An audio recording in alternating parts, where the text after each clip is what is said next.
120,000 soldiers, trapped, no fuel, no ammunition, no food, and in Washington, the most powerful military apparatus in human history sitting completely paralyzed because there is literally nothing it can do. What you are about to hear is not commentary. It is not analysis in the conventional sense. It is an autopsy, and the body on the table is the myth of Israeli military invincibility. Let me be direct about who I am and why that matters here. I served as a Marine Corps intelligence officer. I operated inside the American national security apparatus at levels that most people who spend entire careers in that world never reach. I reviewed war plans, intelligence assessments, and logistics architectures across 3 decades of professional experience, and I am telling you with the full weight of everything I learned in that work behind every word I am about to say, what Iran executed over 5 days against the IDF supply chain is the most comprehensive, most surgically precise, most strategically complete interdiction campaign I have ever studied. Not in briefing documents, not in historical case studies, in any conflict, at any scale, in my entire professional experience. What the mainstream media will not tell you, because telling you would require them to dismantle 20 years of carefully constructed narrative about the actual balance of military power in the Middle East, is that this was not a military engagement in any conventional sense. It was a controlled demolition. Iran did not fight Israel, Iran switched Israel off, and the architecture of how that was accomplished, the sequencing, the targeting logic, the operational discipline required to execute 5 simultaneous phases against a redundant system without a single phase failing, that is what I am going to walk you through. Because once you understand the mechanics, you will not look at this region or at American power the same way again. Begin with the foundational reality that almost nobody in Western commentary is willing to state clearly. A modern army does not run on courage. It does not run on training. It does not operate on ideology or nationalism or the quality of its officer corps.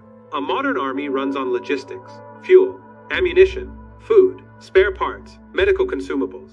The invisible, continuous river of material that flows from port facilities through road and rail networks into forward depots and ultimately into the hands of the individual soldier in the fighting position. Cut that river and the most sophisticated military force on earth becomes, within days, a collection of very well-trained, very well-equipped, and completely immobile human beings sitting in positions they cannot advance from, cannot be reinforced into, and cannot safely extract from. That is not theoretical. That is the operational reality that every serious military planner understands at the most foundational level of their professional training.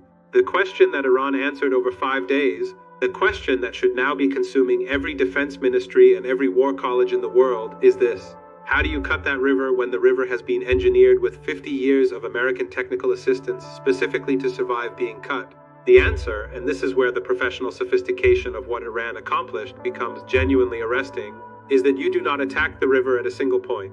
You attack every point simultaneously, including the points that exist specifically to compensate for attacks on every other point. You eliminate the redundancy by striking every redundant pathway at the same moment, so that the system has no surviving mechanism through which to route around the damage. When every port is struck, every bridge is destroyed, every forward depot is burning, and every airfield capable of receiving heavy cargo aircraft has been rendered inoperable, there is no logistics system left. There is only the clock.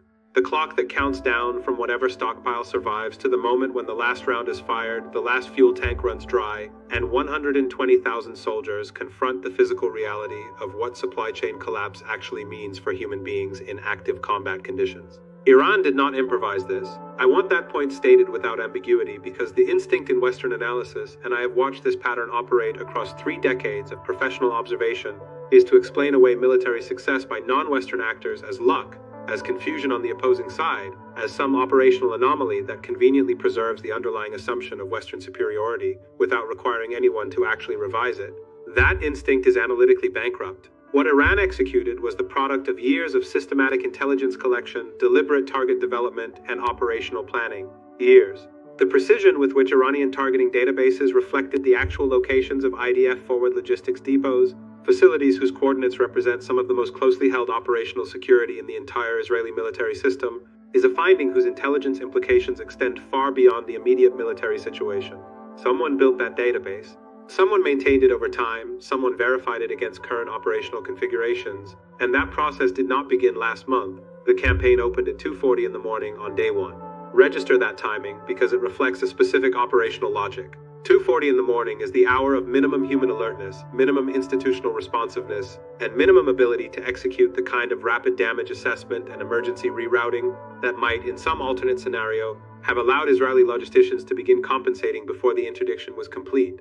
By selecting that moment, Iranian planners ensured that the full scope of the opening phase was accomplished before Israeli command could transition from shock to organized operational response. The opening phase struck Israel's 3 functioning port facilities simultaneously. The primary military import terminal, handling approximately 55% of IDF equipment and munitions imports by sea, absorbed 34 impacts in a strike package that lasted 28 minutes. The targeting logic inside that package reflects a level of operational sophistication that extends well beyond simply placing warheads against port infrastructure. The container handling cranes serving the military cargo terminal were struck individually, not the terminal building, not the administrative complex. The cranes, because cranes are what move military cargo from vessel to shore. Destroying the cranes means that even if a ship somehow reaches port through the subsequent interdiction environment, it cannot offload its cargo. The fuel offloading pier was destroyed in a sequencing pattern, specifically engineered to produce complete structural collapse rather than repairable damage. That distinction carries enormous operational weight. Repairable damage restores function within days. Complete structural collapse eliminates function for months. In the context of an acute supply crisis, months is operationally equivalent to permanent. The bonded military warehouse complex received penetrating warhead impacts designed to achieve internal detonation of stored munitions, not merely collapsing the external structure, but destroying the contents. The northern port, serving as the primary logistics gateway for forces on the northern operational front, absorbed 41 strikes with targeting specifically focused on its military fuel terminal and the rail connection linking the port to the forward logistics base network. The southern port, representing the only non-Mediterranean maritime import pathway, was struck by 18 weapons that eliminated its container handling infrastructure and severed its road and rail connections to the broader national network. By the time daylight arrived on day 1, 90% of Israel's maritime import capacity was gone. Not degraded, not damaged, gone. But here is what cable networks are not explaining to their audiences. And this is where the operational picture becomes something genuinely different from a successful strike campaign. Destroying the ports was not the conclusion of the opening phase, it was the beginning of a sequence, because Iranian planners understood something that their Western counterparts had apparently not fully internalized.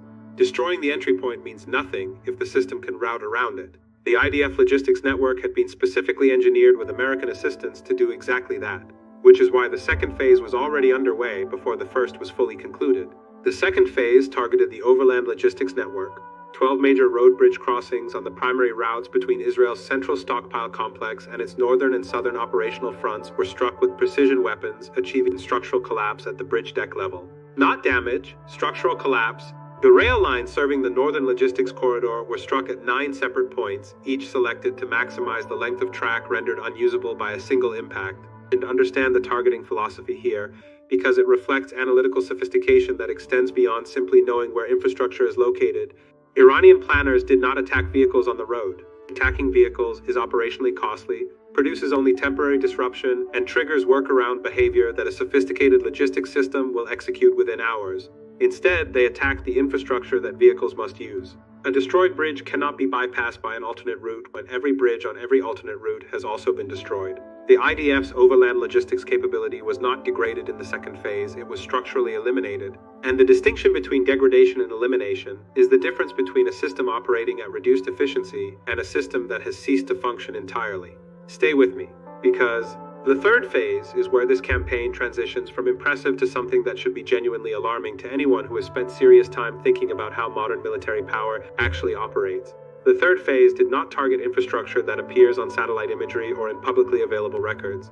It targeted the IDF's forward logistics depots, the hardened, dispersed, operationally secret stockpile facilities maintained in theater to sustain operations for a defined period without external resupply. These are not places that appear on any publicly accessible map. Their locations are among the most closely protected operational security information in the Israeli military system, guarded by multiple layers of access restriction and counterintelligence procedure. 11 of Israel's 14 identified forward logistics depots were struck, 11 out of 14.